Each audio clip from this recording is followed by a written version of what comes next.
Ang atong unang topic nga pagkatukyon ang latest decision sa Supreme Court. Pangutana kung ang usa ka OFW ba makakustodiya sa iyang minor bata kanang 7 years old, no? Kay ang 7 years old normally naamag kana sa kustodiya sa inahan in kaso magbulag ang bana ug asawa.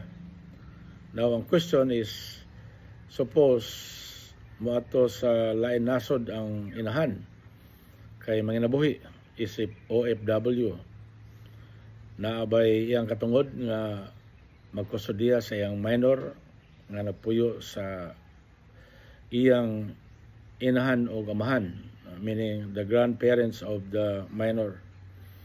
Matod pa sa Supreme Court nga yes, ang OFW nga inahan although naa sa gawas, so long as maka-provide sa supervision, support, whatever, financial, moral sa iyang anak nga naa sa Pilipinas, nga napuyo sa iyang ginikanan, meaning grandparents of the child, ingon sa Supreme Court nga magpadayon og naay gihapon katungod sa kustodiya ang maong inahan nga OFW over sa iyang minor nga anak nga naa sa Pilipinas.